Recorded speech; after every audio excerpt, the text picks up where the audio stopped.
Boas-vindas a mais uma análise visual. Hoje, a gente vai pegar aqueles textos jurídicos super densos e transformar tudo numa experiência de aprendizado bem clara e direta. O nosso foco é entender de uma vez por todas os limites da seção de bens singulares e a regrinha do direito de preferência. Vamos mergulhar numa verdadeira caça aos erros jurídicos para dissecar um caso prático super comum no direito civil e notarial, a seção de direitos hereditários. Temos um caso real e um belo dilema de cartório para resolver. Para organizar o raciocínio, nosso roteiro é o seguinte: a gente começa entendendo o cenário prático, depois passa pela primeira e pela segunda ressalva do tabelião, faz uma análise das alternativas e, por fim, chega ao veredito final. Então vamos direto para a nossa etapa número 1, o cenário prático. É hora de conhecer a história do tabelião que decidiu dizer não. A base de todo esse mistério de hoje começa lá em Palmas, no Tocantins. A situação é a seguinte: algumas pessoas procuram um tabelião porque querem alienar para um coerdeiro os direitos hereditários sobre os valores que estão depositados num fundo de investimento do espólio. Só que o tabelião se recusa a lavrar a escritura. E ele dá duas justificativas técnicas, que a gente vai chamar aqui de ressalvas. A primeira recusa é porque, segundo ele, é proibido dispor de um bem singular, de um espólio que tem vários bens e que envolve outros 7 herdeiros. Já a segunda recusa é baseada na ideia de que seria obrigatório observar o famoso direito de preferência dos demais coherdeiros. E é exatamente aqui que a nossa investigação começa a esquentar. Afinal, à luz do Código Civil e da jurisprudência do STJ, será que esse tabelião agiu certo? Essas desculpas dele realmente param em pé no mundo real do direito? É isso que a gente vai descobrir agora. Vamos avançar para a seção 2 e colocar uma lupa na primeira defesa do tabelião: a barreira do bem singular.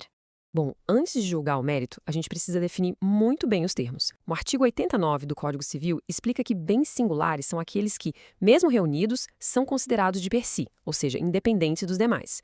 No nosso caso prático, o fundo de investimento é exatamente isso. É um bem bem específico, individualizado, totalmente separado daquela massa universal que a gente chama de herança. Então, até aqui, a classificação que o tabelião fez está perfeita. Mas será que a proibição procede? Olha só, aqui é o coração do conflito jurídico. De um lado, a gente tem a letra fria da lei. O artigo 1793, parágrafo 2º, diz com todas as letras que é ineficaz a cessão, pelo coerdeiro, do seu direito hereditário sobre qualquer bem da herança considerado singularmente. O tabelião leu isso e pronto, parou por aí. Mas do outro lado do ringue, a gente tem a jurisprudência do STJ. O tribunal já pacificou o entendimento de que essa ineficácia não proíbe de jeito nenhum a lavratura da escritura. A justiça entende que se trata de um negócio jurídico condicional, um contrato aleatório. Basicamente, a escritura pode sim ser feita, mas o comprador assume aquele risco de que o negócio só vai surtir efeito se o bem específico realmente cair no quinhão do herdeiro que está vendendo lá no final da partilha. A conclusão inevitável é que essa primeira ressalva simplesmente cai por terra. O tabelião não poderia ter se negado a fazer a escritura usando essa desculpa, desde que, claro, as partes envolvidas estivessem totalmente cientes e aceitassem o risco condicional do negócio. Então, ponto contra o cartório. Passando agora para a seção 3, vamos dissecar a segunda ressalva, a famosa regra do direito de preferência. Lembra que o tabelião exigiu o direito de preferência aos outros 7 herdeiros, né? Mas vamos dar uma olhada no que diz o artigo 1794 do Código Civil. O coerdeiro não poderá ceder a sua cota hereditária à pessoa estranha à sucessão, se outro coerdeiro a quiser, tanto por tanto. A chave de tudo está nessas duas palavrinhas mágicas: pessoa estranha. Na prática, o jogo funciona da seguinte forma. Num cenário A, se a venda é feita para alguém de fora, um terceiro totalmente estranho à sucessão, aí sim o direito de preferência é absoluto. Os outros herdeiros têm que ser consultados e podem cobrir a oferta. Mas no nosso cenário B, que é exatamente o caso prático de Palmas, a venda está sendo feita de um coerdeiro direto para outro coerdeiro. Nesse ambiente estritamente interno, a regra do direito de preferência simplesmente não existe. Um herdeiro pode transferir a parte dele para outro herdeiro livremente, sem precisar pedir bênção para os demais. E isso nos leva a mais uma conclusão clara. A segunda ressalva também falha miseravelmente. Como o pessoal queria expressamente vender o bem para um coerdeiro, o tabelião errou feio ao exigir a preferência dos outros 7 legitimários. Afinal, não tem nenhum estranho nessa jogada. Chegamos na seção 4. Com todo esse conhecimento já consolidado, vamos para a nossa rodada de eliminação, derrubando as alternativas incorretas uma por uma. A alternativa B diz que ambas as ressalvas do tabelião estão corretas. A gente já pode descartar isso na mesma hora, né? A nossa análise minuciosa acabou de provar, passo a passo, que tanto a justificativa do bem singular quanto a do direito de preferência estão totalmente furadas nesse contexto. Aí vem a alternativa C, dizendo que não se sustenta apenas a segunda ressalva, porque não há direito de preferência entre coherdeiros. Errado.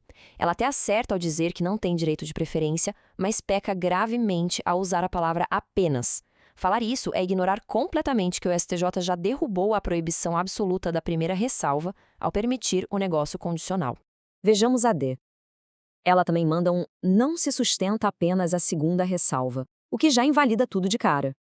Mas o mais engraçado é a criatividade jurídica dessa opção. Ela inventa uma exceção que não existe, dizendo que não tem preferência por causa de bens móveis divisíveis com fundos depositados. Pura ficção. A preferência não caiu por causa da natureza do bem, mas simplesmente porque a transação foi de herdeiro para herdeiro, sem estranhos na área. Por fim, a pegadinha da alternativa E. O texto explica maravilhosamente bem o entendimento do STJ, falando que é um negócio jurídico condicional, cujos efeitos só se produzirão caso o bem-cedido realmente reverta em favor do cedente na partilha. É uma verdadeira aula de jurisprudência. Onde está o erro, então? Está na primeira palavra, no apenas. Quando a alternativa diz que não se sustenta apenas a primeira ressalva, ela acaba validando sem querer a segunda ressalva do tabelião, que a gente já viu que é um absurdo pela falta de terceiros estranhos.